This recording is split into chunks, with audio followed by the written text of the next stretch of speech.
Heavenly Father, I come before you today carrying something that is uniquely painful in the way that only family pain can be, because when strangers hurt us, we can create distance and eventually move on, but when the people who share our blood and our history and our name are the ones we are in conflict with, there is no clean way to step back, no easy exit, no simple resolution that does not require something costly from everyone involved. And the truth is, Father, the hurt in this family has been building for longer than any one argument or any one incident represents. It has roots, it has history, it has layers of misunderstanding stacked on top of old wounds, stacked on top of things that were said and done in difficult moments that left marks nobody has fully acknowledged or addressed. There are people in this family who are hurting and expressing it through anger. There are people who are hurting and expressing it through silence. There are people carrying resentment they have never put into words, and others carrying guilt they have never known how to release. And all of it has been creating a distance between people who are meant to be close, a distance that sometimes feels so wide and so established that healing seems more like a wish than a genuine possibility. But I refuse to accept that, Father. I refuse to make peace with the brokenness in this family as though it is simply the way things are now and the way things will always be.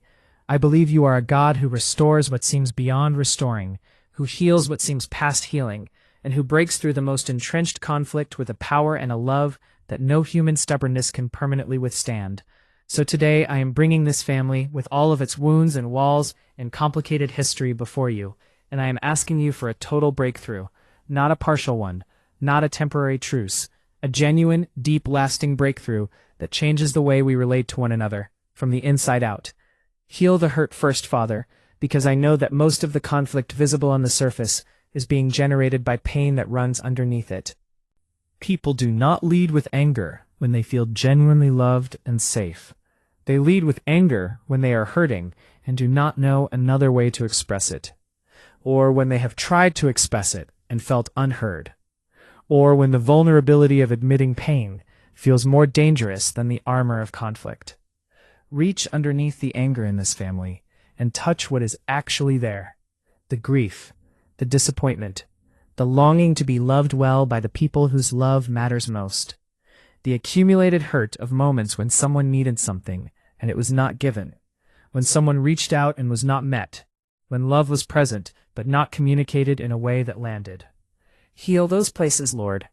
Not just cover them or manage them, but genuinely heal them, because surface-level peace that sits on top of unhealed wounds is not real peace, and the conflict will keep resurfacing until the root pain is addressed. Soften the hearts that have hardened in this family, Father, and I include my own in that request, because I know that I have not always approached these relationships with the softness and the openness that healing requires. Hardened hearts are almost always the result of self-protection, of people who were hurt and decided, consciously or not, that staying defended was safer than staying open. I understand that. I may be living that. But I also know that hardened hearts cannot give or receive the love that this family needs in order to heal. And I am asking you to do what only you can do. Reach past the defense, past the wall, past the years of protected distance, and bring a genuine softening that does not feel like defeat, but like the brave and necessary step towards something better. Restore the communication in this family, Lord, because so much of what has fractured between us has been a failure of honest, compassionate, well-intentioned communication. Words that were meant one way and received another. Conversations that were avoided until the silence itself became its own form of damage.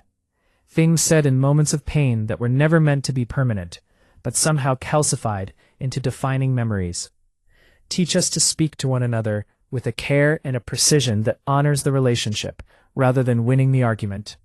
Teach us to listen, really listen, with the intention of understanding, rather than the intention of responding in a way that makes the people we love feel genuinely heard, rather than managed or dismissed. Teach us to choose repair over pride, to be the first one to reach across the distance, even when it does not feel like our turn, to prioritize the relationship over being right. Let this family become a testimony, Father, not of a family that never struggled, but of one that struggled and was healed, that broke and was restored, that chose each other repeatedly, even when choosing each other was costly. Let the breakthrough that comes from this prayer be so complete and so undeniable that even the people most convinced that things would never change are confronted with evidence that you are real and that you are working, and that no family situation is too far gone for your redemptive power. End the conflict, Father. Heal the hurt. Bring us back to each other. This family is worth fighting for, and today I am fighting for it in prayer.